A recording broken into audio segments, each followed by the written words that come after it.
Hello, स्वागत आहे तुमचं माझ्या नवीन एका व्हिडिओमध्ये. हां,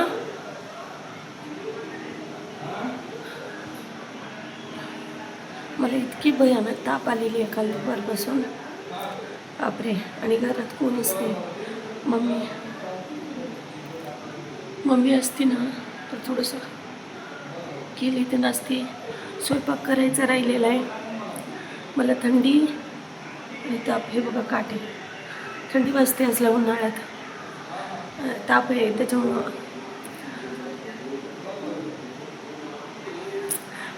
मला ताप तेन आले ना, दुखू लागले की मला सहन नाही होत.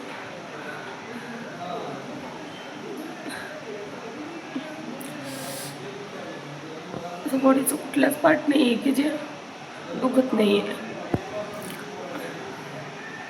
रात्रभर झोपले नाही मी, इतकी इतकी ताप होती ना. असं पांघरण पण गरम लागत होतं.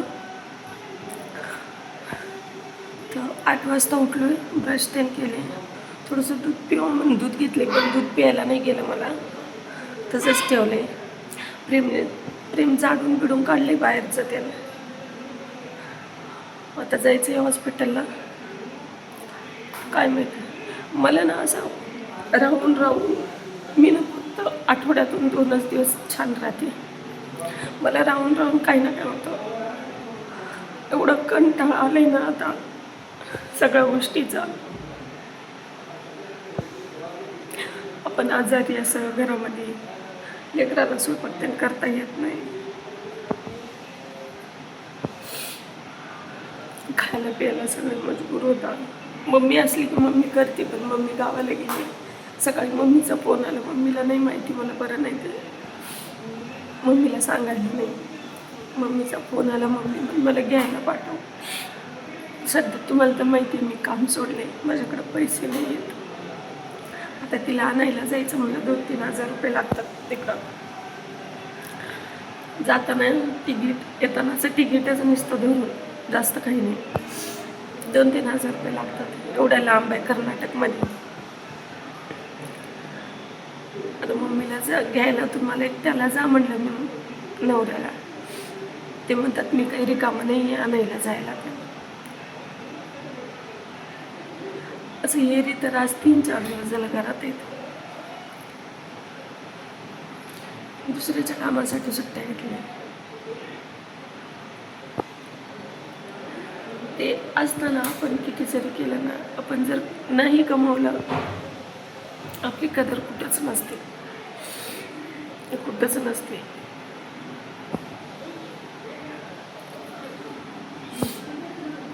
जॉब सोडलेलं असं बोलून नाही दाखवत माणूस, आणि वागण्यातून लगेच लक्षात येतं.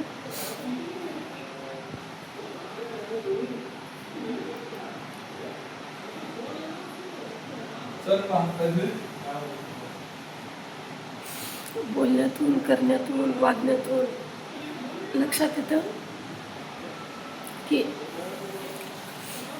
आता तू काम नाही करत आहे तर तुझी व्हॅल्यू 0 आहे. मी काम सोडलं म्हणून त्यांनी 5-6 दिवस सुट्ट्या घेतल्या. म्हणता येत नाही मला तुम्ही कामाला जा. आता घर खर्च आहे, एका एका पोराची फीस भरली, एका पोराची फीस भरायची आहे, मम्मीला आणायला जायचं.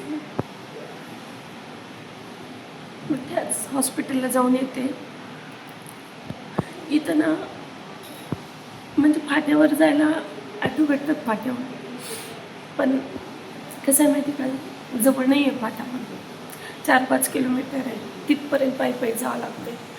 तिथून मग पुढं जॉब, म्हणजे जॉब जर टायमिंग 9चा जर असला ना तर घरातून 6ला निघावं लागतो. तर मग तो 9ला तिथं पोहोचतो माणूस.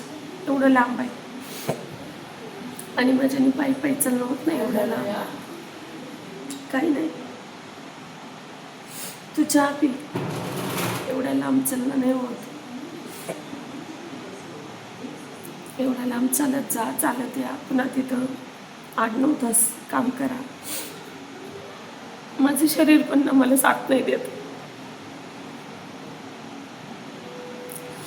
यांचं कसं असतं, दुखलं तर दुखलेल्या दिवशी सुट्टी घ्यायची आणि दुसऱ्या दिवशी कामावर जायचं.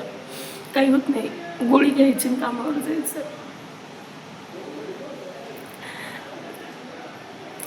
देवानं ना माझ्या पप्पाला न्यायच्या ऐवजी, भाऊला न्यायच्या ऐवजी मला नेलं असतं ना, ना माझ्या मम्मीचे हाल झाले असते, ना माझ्या पोरांचे हाल झाले असते. जे दिसतंय तसं काहीच नसतंय. मी भांडणाला मारायला घेऊन काहीच म्हणत नाही, हसत खेळत राहते. मी खोटं नाही सांगत, आज माझ्या अंगात एवढी ताप आहे ना, अंगावरचे कपडे पोळत. असं वाटत होतं रात्री 12:30लाच डॉक्टरकडे जाऊ, एवढं भयानक दुखते. म्हणजे पप्पा असते ना, डॉक्टर घरी बोलवले असते, एवढं दुख लागले. स्वामी एवढं त्रास का ना देऊ मला, का ना एवढं त्रास सहन नाही होते की कुणाला सांगू नाही शकत, काही म्हणू नाही शकत. कुणाला सांगितलं की मारायची भीती वाटते. माझी ताकदच नाही आहे एवढी.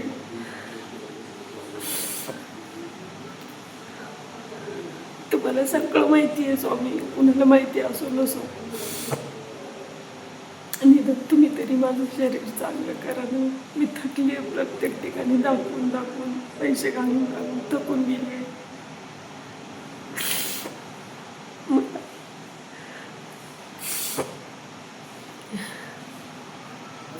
मला सहन नाही होत आहे आता. बस 2 दिवस झाले की तेच, दर 2 दिवसाला तेच, दर दिवसाला तेच. स्वतःला एवढं मजबूत बनवते मी, नाही मला करावं लागेल. मला लेकर आहेत, माझ्या माघारी माझ्या लेकरांचं कोण नाही, एवढं मजबूत करते. शेवटी गळून जाते सगळीकडनं. एकतर सगळ्यांचे टोमणे एवढं करून पण टोमणे काही जगू देत नाहीत. वरतून पैसा कमव, कुठून कमवणारे, कुठं जाणारे, हे सगळं असलं पाहूनच मला करिश्माने चॅनल दिलं. त्याच्यावर पण काही चांगला सपोर्ट नाही भेटत.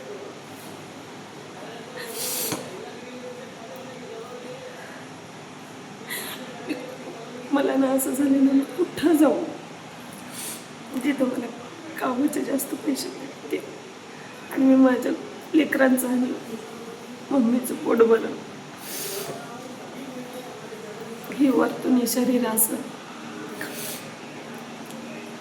मी सकाळी उठले ना, देवाला एकच म्हणते, देवा आजचा दिवस चांगला जाऊ दे, मला काहीच होऊ नको. मला काल सकाळी काहीच नव्हतं. व्यवस्थित उठले, नाश्त्याला बनवलं, 12-1 वाजता नाश्ता केला आम्ही तिघांनी. नाश्ता करून जसं उठून सगळं आवरू लागली तशी एकदमच थंडी वाजायला चालू झाली. थंडी वाजायला चालू झाली की अशी भयानक ताप चढली. झोपी गेले, गोळी घेतली, गोळी घेऊन झोपले. थोडा वेळ बरं वाटलं, मग लग्नाला गेले. लग्न लावून आलो. येते वेळेसच रस्त्यात मला असं एवढं त्रास होत होता ना, डोळे ते लाल झाले होते. 7 वाजता आलो घरी. आल्यानंतरला म्हटलं पैसे नाहीत, काही नाही, हॉस्पिटलला जाय. आधीच ते मेडिकलवाल्याचे पैसे द्यायचे अजून. म्हटलं आता अजून जाऊन उधारी कशाला करा, होईल कमी रात्रीतून, म्हणून गोळी घेऊन झोपले. रात्री पण कमी नाही झालं. 12:30ला जाग आली, पुन्हा जास्त ताप असल्यामुळं उठली, परत गोळी घेतली. कमी होईल, कमी होईल. दिवस कधी निघाल याचीच वाट बघत होते. मला एक कळत नाही, गोळीचं पण असर होत नाही, एवढं कसं काय. म्हणजे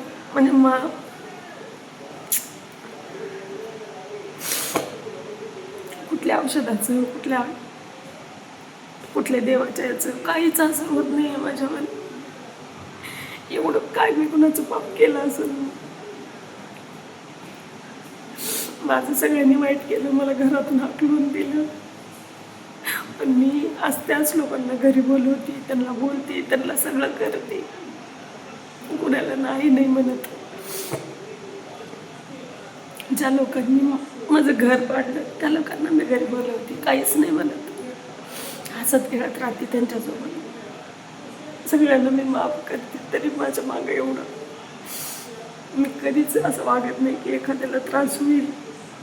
मला वाटतं एखाद्याला जर त्रास झाला ना, तर त्याचा आत्मा कळकळून मला श्राप दिला असं वाटतं. एवढी काळजी घेत असताना मी माझ्यासोबतच असं का स्वामी. एकदाच सांगा तरी की माझ्या आयुष्यामध्ये आता इथून पुढे जगणं नाही आहे किंवा सुख नाही आहे, सांगून तरी द्या. मी अशा तर नाही ना धरत, मी माझं आयुष्य संपून टाकते. रोज रोजचं एवढं त्रास सहन करण्यापेक्षा आयुष्य संपवलेलं बरं आहे ते. आणि मी एकटीच आयुष्य नाही संपवणार, माझ्यासोबत माझ्या 2 मुलांचं, माझ्या मम्मीचं. कारण मला माहिती आहे मी आहे तर त्यांना एवढं कुत्र्यासारखी वागणूक आहे. माझ्या माघारी तर काही खरं नाही मग त्यांचं. त्याच्यामुळे मी ज्या दिवशी संपवलं त्या दिवशी मी माझे 3 लेकरं घेऊनच संपवलं. मी नाही सोडणार त्यांना कोणाच्याच भरोश्यावर. देवा एवढी परीक्षा तर नराधमाची बी घेत नाही. मी असं कुठलं पाप केलंय की एवढी परीक्षा घेतोय माझं. मग मला ना असं अंगाला हात लावा नाही वाटत आहे, एवढी भयानक ताप आहे अंगामध्ये. एवढं पोळते मला सरसर सगळं.